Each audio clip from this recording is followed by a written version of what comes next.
اندرون سندھ سے تعلق، کہاں پڑھے، کہاں تعلیم حاصل کی، اور آج نگران وفاقی وزیر ہیں. ایک چھوٹی سی جگہ سے اٹھ کے یہاں تک کیسے پہنچے؟ کیا آپ کی سب سے اہم خوبی ہے؟ میرے خیال میں زندگی کا جو ایک سفر ہے، میں ایک غریب خاندان سے ہوں اور میں نے اپنے آپ کو ہمیشہ ایک چھوٹا آدمی سمجھا ہے. میں ایک چھوٹا سا انسان ہوں. آپ کو لگتا ہے کہ شاید کوئی بہت بڑا میں نے کوئی تیر مار لیا ہے، لیکن میرا نہیں خیال ہے کہ میں کوئی بہت بڑا آدمی بن گیا ہوں یا میں نے کوئی بہت بڑی کوئی منزل حاصل کی ہے. کہاں پڑھے، کیسے یہاں تک پہنچے؟ میں وسطی سندھ کا ایک چھوٹا سا شہر ہے پٹیدن، وہاں پیدا ہوا. میری پرائمری اور سیکنڈری تعلیم وہاں کی ہے، پیلے اسکول کی. میرا انٹرمیڈیٹ جو ہے وہ گورنمنٹ کالج نواب شاہ سے ہے. میں نے بی اے بھی کیا. میرا ایک ڈپلومہ کیمسٹری میں ہے. تو میں 20 سال کا تھا جب میں نے ایک کیمسٹ کے طور پر اسٹیل ملز میں کام کرنا شروع کیا، کراچی اسٹیل ملز میں. اور پھر زندگی کے تجربات ہیں. میری ایک ڈگری ریڈیو براڈ کاسٹنگ میں ہے امریکہ سے، جہاں میں 15 سال رہا ہوں. وائس آف امریکہ میں آپ نے کام کیا؟ جی، میں آخری جو میرے 6-7 سال تھے وہ. لیکن اس سے پہلے آپ نے سنگنگ بھی کی، آپ کا ایک بینڈ تھا، پھر اسی طرح آپ نے تھیٹر میں بھی کام کیا اور تھیٹر کی ڈائریکشن بھی کی. وہ بھی بتائیں کہ یہ ایک آرٹسٹ سے ایک صحافی کیسے بنے؟ وہ میں جب اسٹیل ملز میں تھا تو میں ٹریڈ یونین لیڈر بھی تھا. میں یونین کا پریس سیکٹری تھا، جو جلسے کو گرم کرتے ہیں، شاعری سناتے ہیں، نعرے لگواتے ہیں اور پریس ریلیز لکھتے ہیں. تو وہاں سے آہستہ آہستہ میری صحافیوں سے دوستی شروع ہوئی. لیکن میں پھر بور ہو گیا اسٹیل مل والے کام سے، تو اس لیے پھر مجھے عباس ناصر صاحب جو ہے وہ میری انگلی پکڑ کر صحافت میں لے آئے. جب دا نیوز اخبار لانچ ہو رہا تھا تو میری پہلی جو صحافت کی نوکری وہاں کی تھی. لیکن اس سے پہلے میں نے اسلم اظہر صاحب کے ساتھ تھیٹر میں کام کیا ایک ایکٹر کے طور پر. ہمارا ایک میوزک گروپ بھی تھا وائسز کے نام سے. ہمارا ایک البم بھی ہے وائسز کے نام سے، جو کہ 1989 میں ریلیز ہوا اور اسلم اظہر صاحب اس کے پروڈیوسر تھے. میرا ایک اپنا تھیٹر گروپ بھی تھا سندھی میں، سمبارا کے نام سے. اور میں سمبارا تو وہ ڈانسنگ گرل ہے. جی ڈانسنگ گرل ہے، منجو داڑو والی. جی. تو میں نے بریخت کا جو کھیل ہے، جرمن جو ڈرامہ نگار، جی ایکسیپشن اینڈ دا رول، وہ میں نے اس کی اڈیپٹیشن بھی کی. اور اس میں جو گیت تھے بریخت کے، ان کا ترجمہ منظوم اس وقت زندہ تھے شیخ ایاز صاحب، جن کی ابھی 100 سالہ سالگرہ گزری ہے، انہوں نے اس کے ترجمے کیے تھے. تو وہ آپ کے شہر لاہور میں نے ڈائریکٹ کیا وہ پلے تھیٹر فیسٹیول میں. ساری عمر تو کٹی عشق بتا میں مومن، آخری عمر میں کیا خاک مسلمان ہوں گے. ساری زندگی تو آپ کی صحافت اسٹیبلشمنٹ کے خلاف ہوئی، اب انہی کی ترجمانی کرنے لگ پڑے ہیں بطور وزیر. یہ تضاد نہیں کیا؟ یہ سوال اچھا ہے، لیکن میں اسٹیبلشمنٹ کا ترجمان نہیں ہوں. میں حکومت پاکستان کا اور ریاست پاکستان کا ترجمان ہوں. اور یہ جو وزارت ہے وہ پکی نہیں ہے. یہ وہ جیسے دیہاڑی دار مزدور ہوتے ہیں، تو میں ایک دیہاڑی دار وزیر ہوں. اور یہ زندگی کا ایک تجربہ ہے. ساری عمر آپ لوگ دیوار کے باہر سے بیٹھ کر پتھر پھینکتے رہے ہیں، آپ کو یہ نہیں معلوم کہ دیوار کے اندر کیا ہے. اندازہ ضرور ہوگا، لیکن آپ نے اپنی آنکھوں سے جو باکسنگ رنگ کا جو اصل جو ویو ہے وہ نہیں دیکھا. تو جب ایک موقع ملا تو میں نے مناسب سمجھا کہ ذرا اندر سے یہ رنگ سائڈ ویو جو ہے وہ بھی دیکھا جائے. اور میں سمجھتا ہوں کہ یہ جو تجربہ ہے یہ زندگی کا ایک اہم تجربہ ہے. ایک وقت میں تو آپ عطاب کا بھی شکار رہے، مشکلات سے بھی گزرے، یہی اسٹیبلشمنٹ آپ کو نوکریاں کرنے سے بھی روکتی رہی.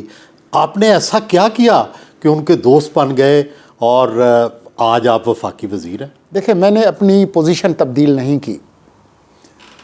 میں جن اقدار کے لیے کھڑا تھا میں آج بھی ان اقدار کے لیے کھڑا ہوں اور وہ تبدیل نہیں ہوئے. اگر کچھ لوگوں کا نے اپنی پوزیشن تبدیل کی اور وہ میری پوزیشن کے قریب آئے تو میں تو ان کو خوش آمدید ہی کہہ سکتا ہوں. تو کیا آج کی جو اسٹیبلشمنٹ ہے وہ ماضی کی اسٹیبلشمنٹ سے مختلف ہے؟ دیکھیں، میں اس وقت تجزیہ کار کی پوزیشن میں نہیں ہوں. بہتر ہوگا کہ یہ تجزیہ میں جب وزیر نہ رہوں تو کروں، تو میں زیادہ ایمانداری سے اور زیادہ معروضیت کے ساتھ کر سکوں گا. تو آپ ظاہر ہے یہی سوچا ہوگا نا. میں پر امید ہوں کہ تمام لوگ، ادارے اپنی غلطیوں سے سیکھیں گے. ہم صحافی بھی سیکھیں گے، سیاستدان بھی سیکھیں گے، اسٹیبلشمنٹ بھی سیکھے گی. جب تک ہم اپنی غلطیوں کو تسلیم نہیں کرتے. آپ اپنی کوئی غلطی تسلیم کرتے ہیں؟ جی، میں تو اپنی غلطیاں ہر وقت تسلیم کرنے کے لیے. کون سی بڑی غلطی کی آپ نے؟ یہ تو اگر مختلف وقتوں میں، مختلف اوقات میں، بچپن سے، وہ تو ایک لامتناہی نہیں، سلسلہ ہے. اسٹیبلشمنٹ کے حوالے سے کیا غلطی کی؟ میں اس کو غلطی تو نہیں کہوں گا. میں کہوں گا کہ جو ہماری سمجھنے کی جو استعداد ہے وہ طے ہوتی ہے ہمارے مجموعی تجربات کے ساتھ. تو میں سمجھتا ہوں کہ آج جس طرح سے میں سمجھ سکتا ہوں اپنی اور کسی اور کی غلطیاں، وہ شاید آج سے 5 مہینے پہلے میں نہیں سمجھتا تھا. محترمہ بےنظیر بھٹو سے بڑا آپ کا قریبی تعلق رہا. آصف علی زرداری صاحب آپ کو کنونس کر کے پاکستان واپس بلایا، آپ کو ریڈیو پاکستان کا ڈائریکٹر جنرل بنایا. کیا اب بھی آپ پیپلز پارٹی کے قریب ہیں؟ اور کیا اب بھی آپ وزارت کے بعد آپ دوبارہ سیاست میں کریں گے یا صحافت کریں گے؟ محترمہ بےنظیر بھٹو سے جو میرا تعلق ہے وہ آج بھی قائم ہے. وہ اس دنیا میں نہیں ہیں، لیکن ان کے ساتھ جو یادیں ہیں اور پیپلز پارٹی کے دوستوں کے ساتھ وہ رشتے برقرار ہیں، وہ ٹوٹنے والے نہیں ہیں. وہ انسانی تعلق ہے اور اس میں کچھ کامن گراؤنڈز ہیں، کچھ بنیادی اصول ہیں. میں کبھی بھی پیپلز پارٹی میں نہیں رہا اور کسی بھی جماعت میں نہیں رہا، تو اس لیے لیکن میں یہ کہہ سکتا ہوں کہ صرف پیپلز پارٹی نہیں بلکہ مسلم لیگ نون کے اندر میاں نواز شریف، ان کے بیٹے، ان کی بیٹیاں اور بھی جو لیڈرز ہیں ان کے ساتھ بھی میرے بہت ہی اچھے تعلقات ہیں. اور یہاں تک کہ میں پی ٹی آئی کے بہت سارے رہنماؤں کے بارے میں بتا سکتا ہوں کہ جن کے ساتھ میرے بہت اچھے تعلقات ہیں. خان صاحب کا ایک انٹرویو میں نے ضرور کیا تھا جب میں وائس آف امریکہ میں تھا، لیکن ان کے ساتھ میرا کوئی تعلق نہیں رہا.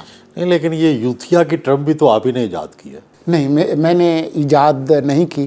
ہو سکتا ہے میں نے اس کو مقبول عام کرنے میں اپنا کوئی حصہ ڈالا ہو، لیکن جو چیز میری تخلیق نہیں ہے میں اس کے بارے میں کہہ نہیں سکتا. میرے خیال میں یہ کسی اور صاحب کی تخلیق ہے اور غصے میں نے بھی اس کو پاپولرائز کرنے کی کوشش کی ہوگی. اب بھی ایسے ہی کہتے ہیں آپ؟ ہاں، اب بھی کئی دفعہ کہتا ہوں، لیکن ذاتی محفل میں کہہ سکتا ہوں، میں کیمرے پہ ایسی بات نہیں کروں گا. سیاست، صحافت اور اداکاری، ان تینوں میں کیا فرق ہے؟ آپ تو تینوں سے گزرے ہیں. وہ نکاراگوا کے ایک سیاستدان تھے ارنیسٹو کارڈینل.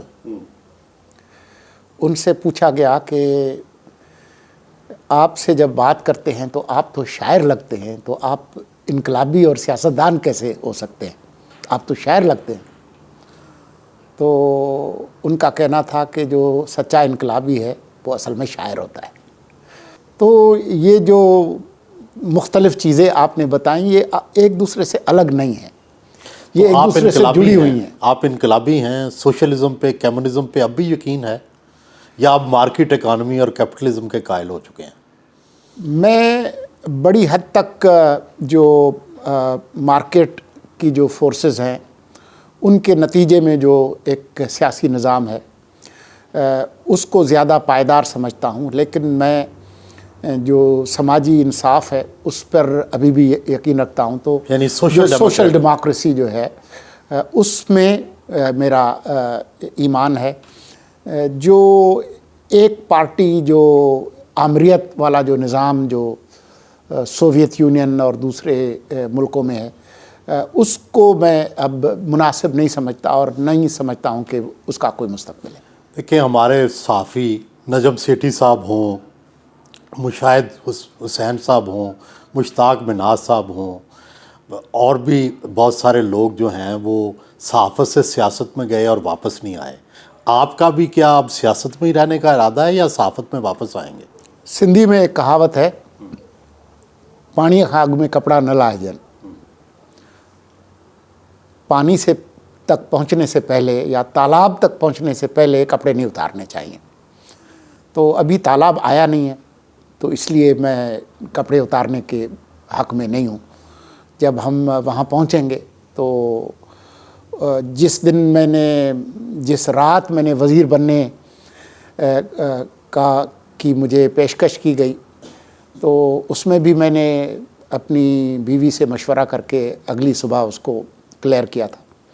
تو ظاہر ہے جب یہ موقع کوئی آئے گا اگر کوئی تبدیلی کا تو دوستوں سے اور اپنے گھر والوں سے مشورہ کرنے کے بعد ہی بندہ کوئی فیصلہ کرے گا۔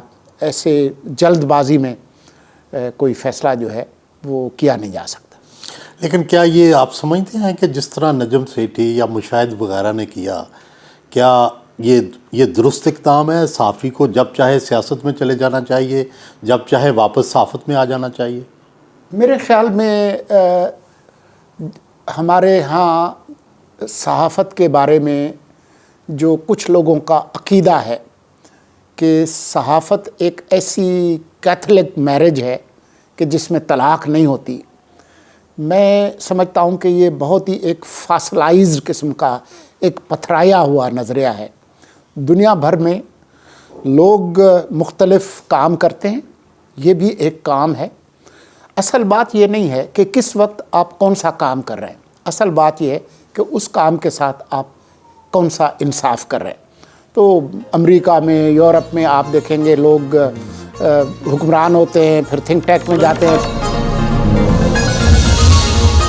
سولنگی صاحب، آپ کو وزیر بنانے کی اطلاع کس نے دی اور آپ کی سفارش کس نے کی؟ میں سفارش کے بارے میں تو کہہ نہیں سکتا، لیکن اطلاع تو انوار الحق کاکڑ صاحب نے دی تھی آدھی رات کے بعد 16 سے جب 17 اگست میں تاریخ تبدیل ہوئی تو انہوں نے ہی مجھے کہا تھا اور مجھے کہا تھا کہ جی آپ یہ عہدہ قبول کریں۔ اور اس کے بعد میں نے یہ نہیں پتہ چلایا کہ سفارش کس نے کی ہے؟ میں صرف کوئی اندازے لگا سکتا ہوں، لیکن جب تک ایک صحافی کے طور پر آپ کے پاس مصدقہ اور مستند معلومات نہ ہو تو میں جو قیاس آرائی ہے اس سے گریز کروں گا۔ لیکن اس بات کا مجھے یقین ہے کہ اس طرح کی جو پیشکش ہے جب تک مکمل اتفاق رائے نہ ہو تمام حلقوں میں، تو اس کا مطلب ہے فوج کی بھی تھپکی تھی آپ کو؟ اگر ان کی کوئی مخالفت ہوتی تو میں آج اس جگہ نہیں بیٹھا ہوتا۔ آزادی صحافت کے آپ ہمیشہ قائل رہے، کیا آج آزادی صحافت ہے؟ دیکھیں، آزادی صحافت ایک آئیڈیل ہے اور آئیڈیل کو رہنا چاہیے، اس کے لیے کوشش ہمیشہ کرتے رہنی چاہیے۔ لیکن یہ آزادی صحافت دنیا بھر میں اس کو چیلنجز ہیں، پاکستان کے اندر بھی اس کے چیلنجز ہیں، لیکن آزادی صحافت جو ہے وہ جمہوریت سے الگ کوئی چیز نہیں ہے۔ جتنی ملک کے اندر جمہوریت ہوگی آزادی صحافت بھی اتنی ہی ہوگی۔ اگر ملک ایک آمرانہ نظام کی طرف چلا جائے گا تو آپ کی آزادی صحافت بھی اس طریقے سے سکڑ جائے گی۔ تو ہمارے ہاں آزادی صحافت کے لیے بہت سارے لوگوں نے قربانی دی ہے، لیکن حالیہ کچھ سالوں سے جو کمرشلزم آیا ہے اس کے نتیجے میں جو نئے چیلنجز ہیں صحافت کو، وہ صرف طاقتور حلقوں سے نہیں ہیں یا ریاست کے طاقتور حلقوں سے نہیں ہیں، وہ مارکیٹ فورسز سے بھی ہیں اور ریجنل اور گلوبل جو فورسز ہیں ان سے بھی ہیں، تو چیلنجز بڑھ گئے ہیں۔ سولنگی صاحب، میرا آپ کا تعارف بہت پرانا ہے ماشاءاللہ۔ آپ پہلے امریکہ میں شادی شدہ تھے، وہ ان کی ڈیتھ ہو گئی آپ کی وائف کی، پھر آپ نے یہاں آ کے جو ہے دوسری شادی کی، تو یہ جو دو شادیوں کے تجربات تھے مختلف اور متضاد، یہ کیسے رہے؟ لوگ جاننا چاہتے ہیں ایک امریکی بیوی اور ایک پاکستانی بیوی میں کیا فرق ہے؟ مجھے نہیں پتا کہ لوگ جاننا چاہتے ہیں، لیکن مجھے پتا ہے کہ آپ جاننا چاہتے ہیں۔ دیکھیں، میں بھی تو لوگوں کا اسپوکس پرسن ہوں جی۔ ہاں، نہیں، لوگوں نے آپ کو ابھی منتخب نہیں کیا، انتخابات ہوں گے 8 فروری۔ آپ بھی نگران وزیروں کی طرح ہی ہیں۔ دیکھیں، اس میں جو رفاقت ہے نا وہ بنیادی ہے، باقی تو بہت ساری ہیں کہ جو ذاتی چاہت ہے، خوبصورتی ہے، رومانس ہے، وہ سب کچھ ہے، لیکن جو کمپینین شپ ہے، رفاقت ہے، وہ بڑی چیز ہے۔ اور میری بہت اچھی یادداشتیں ہیں میری پچھلی مرحومہ بیوی سے، اور وہ میں جو کچھ ہوں اس میں ان کا بڑا دخل ہے، خاص طور پر جو سینس آف ہیومر ہے، جو میرا جو ذوق لطافت ہے اس کو پیدا کرنے میں میری جو مرحوم بیوی ہے اس کا بہت بڑا کردار ہے۔ اور بھی قدریں بدلتی ہیں لیکن اس میں ان کا بڑا رول ہے، تو مجھے اس بات کو ضرور ماننا چاہیے، اور میں اپنی موجودہ جو بیوی ہے اس سے بھی بہت خوش ہوں، بہت مہربان ہے، میری بہت ساری چیزوں کو وہ برداشت کرتی ہیں۔ میرے جیسے گھامڑ شخص سے گزارا کرنا اس کے لیے بڑی ہمت اور دل گردہ چاہیے۔ آپ نے انکوائری تو کرائی ہوگی کہ یہ جو کہا جاتا ہے کہ جی عثمان ڈار ہو، صداقت عباسی ہو، شیخ رشید ہو، ان کے جو انٹرویوز ہوئے، یہ ایسے لگتا تھا کہ جیسے یہ کسی کے جو ہے ان کو کسی نے لے کے آیا ہے، کوئی طاقت لے کے آئی ہے اور ان کے انٹرویوز ہوئے ہیں، کیا ایسا ہوا ہے یا یہ غلط تھا؟ بالکل میری ان سے کوئی ملاقات نہیں ہوئی ہے اور میں نے ان سے پوچھا نہیں ہے اور میں نے اس کی کوئی تحقیق نہیں کی ہے۔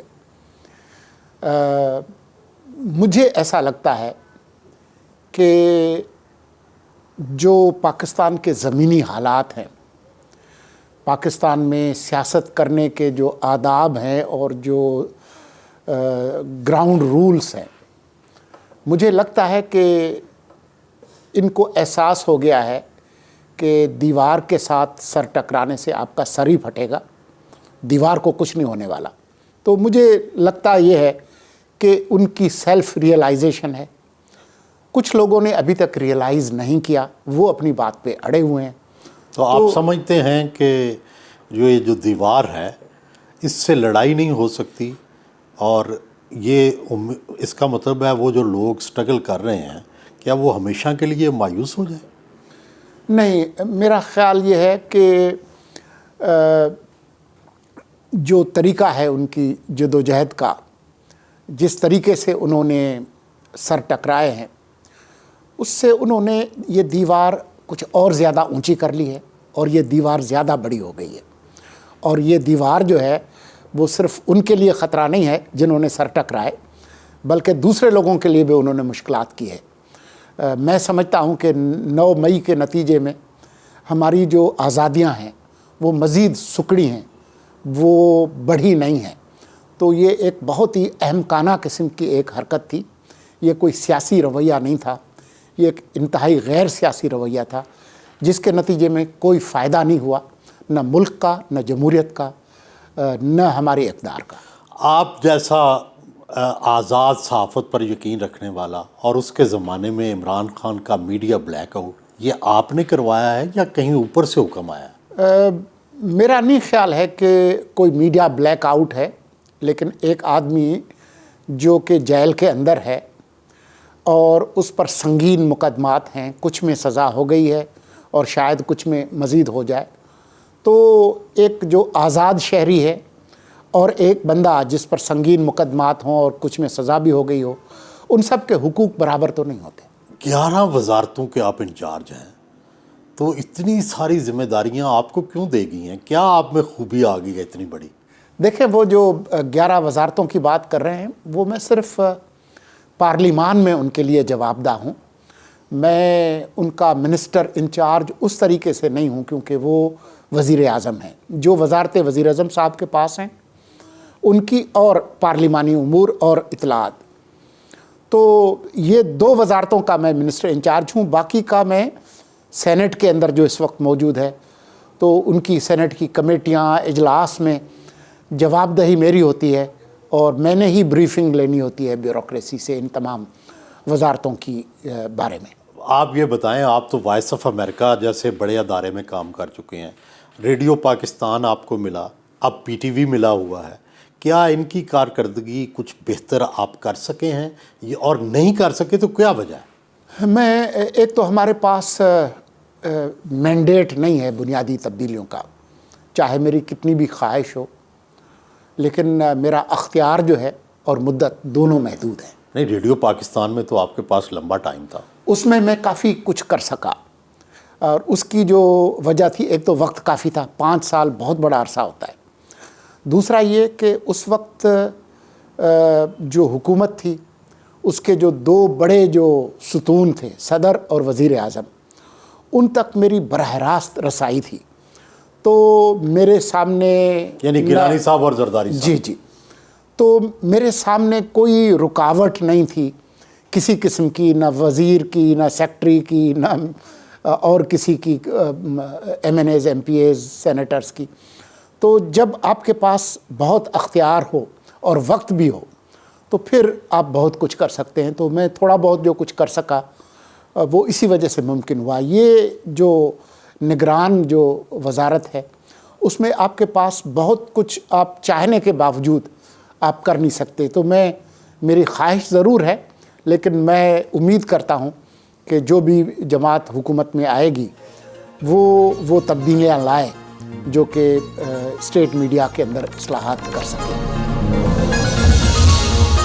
کہتے ہیں کہ کسی بھی ملک کا وزیر اطلاعات ہو، سچ بولنا اس کے لیے بڑا مشکل ہے، اس کو جھوٹ کا ہی سہارا لینا پڑتا ہے، کیا واقعی ایسا ہے؟ اچھا سوال ہے۔ جو سچ ہے وہ کئی دفعہ آپ کہنے سے اعتراض کرتے ہیں ذمہ داری کے ڈر سے۔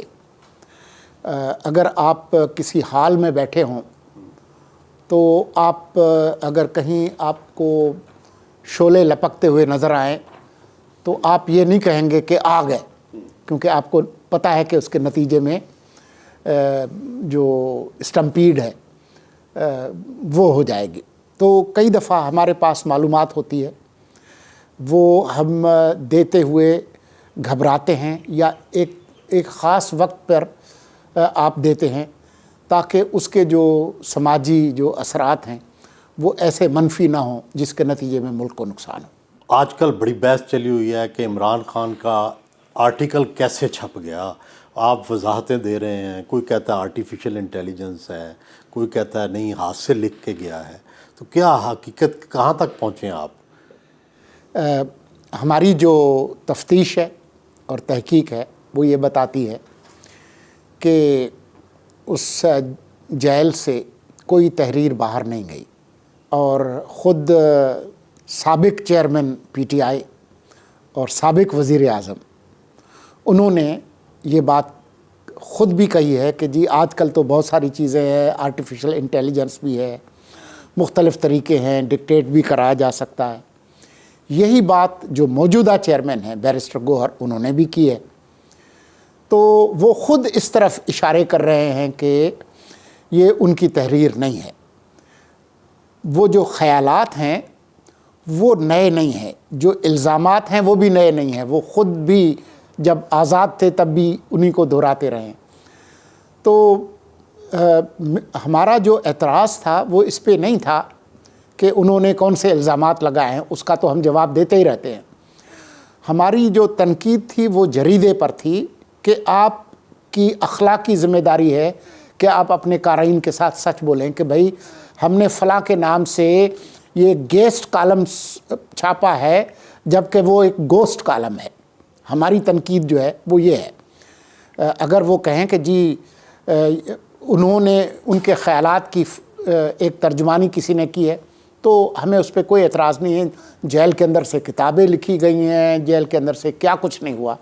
بھٹو صاحب کی کتاب ہے، نہرو ہے، تو وہ بات نہیں ہے. اعتراض ان کے آزاد کے خط ہیں، بہت ساری چیزیں ہیں. جو الزامات ہیں اس مضمون کے اندر خود موجودہ چیئرمین اس کی ملکیت لینے کے لیے تیار نہیں ہے. ان سے پوچھا گیا کہ جی اس کے اندر جو کہا گیا ہے کہ امریکہ نے ہماری حکومت گرائی. یہ بھی شکوہ کیا جاتا ہے کہ جس دن عمران خان کا جلسہ ہوتا ہے آپ انٹرنیٹ سروسز بند کر دیتے ہیں. 2 ایسے واقعات ہوئے ہیں ماضی قریب میں جب انٹرنیٹ میں تعطل آیا ہے، لیکن پاکستان میں انٹرنیٹ کا جو تعطل ہے اس کی اگر تاریخ شروع کریں تو وہ کافی پرانی ہے. ہمارے جو سابق وزیر داخلہ تھے رحمان ملک، اس کے زمانے میں بھی ہوتا تھا، آپ کو یاد ہوگا. تو وجوہات تو اس کی تکنیکی ہیں. میں نے معلوم کرنے کی کوشش کی ہے، چیئرمین پی ٹی اے سے بھی پوچھا ہے، تو وہ بتاتے ہیں کہ اس کی ٹیکنیکل ریزن ہے. ایک کوئی ویب مانیٹرنگ سسٹم وہ کوئی انسٹال کر رہے تھے. اب اس کی تحقیق تو یا تو وزیر اعظم صاحب انکوائری کریں، وہ میری وزارت ہے نہیں. تو بہتر ہوگا کہ چیئرمین پی ٹی اے اور ڈاکٹر عمر سیف سے یہ پوچھیں تو وہ اس کی جو نٹی گریٹی ہے وہ اس کو آپ کو سمجھا سکیں گے. جس دن الیکشن ملتوی ہونے کی قرارداد سینٹ میں پیش ہوئی آپ وہاں موجود بھی تھے اور آپ نے اس کے خلاف سٹینڈ بھی لیا. کیا اس کی آپ نے انکوائری کروائی یا آپ کو کچھ پتہ چلا کہ یہ کیا اس کے پیچھے کوئی سازش ہے یا یہ بس ایک چھوٹا سا واقعہ ہے جس کو اہمیت نہیں دینی چاہیے؟ میرے خیال میں ایک چھوٹا سا واقعہ ہے، اس کو اہمیت نہیں دینی چاہیے، لیکن ہمیں اس کا معلوم کوئی علم نہیں تھا. نگران حکومت کو میں آپ ہی کے ساتھ بیٹھا تھا جب آپ وزیر اعظم کا انٹرویو کر رہے تھے. جب میرے اسٹاف نے آ کر بتایا کہ جی ادھر رولا پڑ گیا ہے سینٹ کے فلور پہ اور آپ کو بلا رہے ہیں، تو میں 2.5 منٹ میں وہاں پہنچا تو چیئرمین سینٹ صاحب نے وہ قرارداد میرے سامنے رکھ دی اور کہا کہ جی جو سوال کی جو فریمنگ تھی کہ آپ تو اس کو اپوز نہیں کریں گے نا قرارداد کو. میں نے کہا کریں گے. کیا کریں گے؟ میں نے کہا ہم اس کو اپوز کریں گے. پھر میں نے بولنے کی کوشش کی لیکن انہوں نے مجھے بولنے نہیں دیا. پھر میں نے باہر آ کر اس کی وضاحت کی. تو الیکشن ملتوی نہیں ہو رہے، یہ بالکل جھوٹ ہے. انشاءاللہ ملتوی نہیں ہوں گے، لیکن آپ کو پتہ ہے کہ الیکشن کرانا، تاریخ دینا، شیڈیول دینا ایک ہی آئینی ادارہ ہے الیکشن کمیشن، اس کی ذمہ داری ہے. ابھی تک اس وقت جب ہم گفتگو کر رہے ہیں ان کا یہی موقف ہے کہ 8 فروری جمعرات 2024 کو الیکشن ہوں گے. جب آپ ڈی جی ریڈیو تھے تو ظاہر ہے مخالف بھی ہوتے ہیں، انہوں نے آپ پہ الزام بھی لگائے، ہیرسمنٹ تک کا الزام لگا دیا. یہ کس حد تک یہ درست ہے؟ دیکھیں اس ملک میں تو کسی پر بھی کوئی بھی الزام لگایا جا سکتا ہے، اور ہمارے ملک میں آج کل جو سوشل میڈیا کا دور ہے تو اس میں آج کل شام کو جو ویلاگز ہیں سب سے زیادہ ویورشپ ان کی ہوتی ہے جو یہ بتاتے ہیں کہ آج گدھے نے گھوڑے کو جنم دیا ہے. تو آپ کیونکہ مستند صحافی ہیں، الزام کوئی بھی لگ سکتا ہے. آپ مجھ پہ لیاقت علی خان کے قتل کا بھی الزام لگا سکتے ہیں یا جان ایف کینیڈی کے قتل کا بھی، لیکن نہ ان میں پہلے کبھی کوئی صداقت تھی نہ آج ہے. دیکھیں جی، صحافی تو اب بڑے بڑے امیر بھی ہو گئے ہیں. آپ نے امریکہ میں بھی رہے، ریڈیو پاکستان، پھر صحافت کی، کتنے امیر ہیں آپ؟ میرے خیال میں آپ کو چاہیے کہ الیکشن کمیشن کے پاس جو نگران کابینہ اور وزیر اعظم سب نے جنہوں نے اپنے اثاثے ظاہر کیے ہیں، میرے بھی دیکھ لیں. میرا خیال یہ ہے کہ موجودہ نگران کابینہ کا غریب ترین وزیر میں ہوں. پھر بھی کتنے کما لیتے تھے پہلے؟ وزیر بننے سے پہلے زیادہ کما رہا تھا, کم از کم 5 گنا زیادہ. اچھا, تو اب کتنی تنخواہ ہے؟ 2.5 لاکھ تنخواہ ہے, 2,55,000, لیکن ٹیکس وغیرہ کاٹ کے. پہلے 10 لاکھ کما رہے تھے. جی. پہلی تنخواہ کتنی تھی تو یاد ہے؟ ہاں. اسٹیل مل میں کتنی تھی؟ 150 روپے. 150 روپے مہینے کی. اچھا. میرے پاس اور جب اخبار میں کام کیا کوئی میرے خیال میں 10-12 ہزار کے قریب. کیا کہہ رہے ہیں کہ آپ کے پاس کیا تھا؟ شلوار قمیض؟ 2 شلوار قمیض کے جوڑے تھے, ایک میں دھوتا تھا, دوسرا میں پہنتا تھا, اور اس میں سے بھی میں نے پیسے بچا کے جو ریگل چوک پہ جو کتابیں پڑھی ہوتی ہے نا, وہاں سے میں کتابیں خریدتا تھا. اچھا جی, کتب بینی کا تو آپ کو شوق ہے مجھے پتہ ہے. کون سی 1-2 کتابیں جنہوں نے آپ کی زندگی میں اہم رول ادا کی؟ ویسے تو بہت ساری کتابیں ہیں. شاعری کی کتابیں ہیں, بھٹائی ہے, شیخ ایاز ہے, انہوں نے مجھ پہ بہت اثر ڈالا. لیکن کچھ کتابیں جو میری پسندیدہ ہیں, ان میں کرشن چندر کا غدار, ساحر لدھیانوی کی جو شاعری ہے. آپ اب غداری کے سرٹیفکیٹ سے تو نکل گئے نا؟ کچھ کہہ نہیں سکتا میں, کیونکہ یہ جو لیبل ہیں یہ بدلتے رہتے ہیں لوگوں کے بارے میں.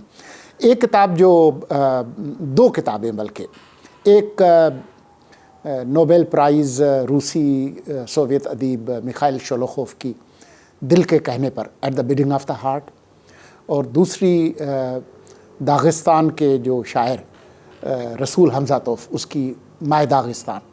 وہ میری 2 پسندیدہ کتابیں. آپ یہ بتائیں کہ آپ نے تو گلوکاری بھی کی, تو آپ یہ بتائیں کہ گلوکارہ کون سی پسند ہے؟ میڈم نور جہاں, لتا منگیشکر, اور آج کل جس سنگرز کو, گانے والوں کو میں سن رہا ہوں, پاکستان کے ہیں وحدت رمیز, اور بھارت میں ہیں سنیتی مشرا. وہ میرے پسندیدہ آج کل ہیں. لیکن کلاسیکی موسیقی پسند ہے یا لائٹ میوزک؟ ہر طرح کی میوزک. کلاسیکی جو ہماری اپنی کلاسیکل ہیں سب کانٹیننٹ کی, وہ بھی, اور ویسٹرن کلاسکس بھی, دونوں. میوزک میں کوئی ایسا میوزک کی صنف یا ژانرا نہیں ہے جو مجھے ناپسند ہو. آپ خود کتنے رومانوی ہیں, کتنے افیئرز چلائے ہیں؟ وہ کوریا کے ایک شاعر ہیں کم چی ہا, انہوں نے کہا تھا کہ the day we stopped burning in love, people will die of the cold. جس دن ہم نے, تو ابھی تک جاری ہیں آپ کے عشق؟ دیکھیں, عشق, موسیقی, دوست اور کتابیں, ان چیزوں کو اگر زندگی سے نکال دیں تو بندہ مردہ ہو جاتا ہے. میں ابھی تک زندہ ہوں. اور یہ بتائیں کہ رقص جو ہے اس کے بارے میں, آپ نے اپنے بینڈ کا نام بھی سمپارا, جو کہ ڈانسنگ گرل تھی, اور موہنجو ڈارو کی, تو رقص بھی پسند ہے, اور کس کا رقص پسند ہے؟ رقص ہر طرح کا پسند ہے, ویسٹرن ٹینگو سے لے کر جو ہماری جو کتھک ہے, وہ سب رقص. تو کہہ گئے ہیں اچھے لوگ کہ اعضاء کی شاعری ہے, تو شاعری سے کون کافر جو ہے اس سے دور ہٹ سکتا ہے. بلیوں سے بہت پیار کرتے ہیں, کتنی بلیاں رکھی ہوئی ہیں آپ نے؟ 6 بلیاں گھر کے اندر ہیں, اور پورے محلے کی جو بھوکی بلیاں ہیں وہ ہمارے گھر کے چاروں اطراف آتی ہیں ہر روز. یہ تو گھر والیوں بلیوں کا اور سٹیٹس ہے, باہر والیوں کا اور سٹیٹس ہے. تمام دنیا کی بلیاں تو ہم اپنے گھر کے اندر لا نہیں سکتے, تو لیکن اس میں ان کا خیال رکھنے میں مجھ سے زیادہ میری بیوی کا کردار ہے. میں تو ایک آوارہ آدمی ہوں. ہم صرف جو ہے وہ پیار کرنے کی حد تک ہیں, لیکن جو دیکھ بھال کا کام ہے وہ مرد جو ہے وہ بہت کم کر سکتے. سولنگی صاحب, ماشاءاللہ آپ بڑی زندگی گزار چکے, اب 60s میں ہیں. یہ فرمائیں کہ جو آپ کی ظاہر ہے بچے نہیں ہیں, تو کیا کمی تو نہیں محسوس ہوتی زندگی میں؟ میرے بہت سے بچے ہیں, میں چاروں طرف بچے ہی بچے ہیں, کوئی کمی نہیں ہے زندگی میں.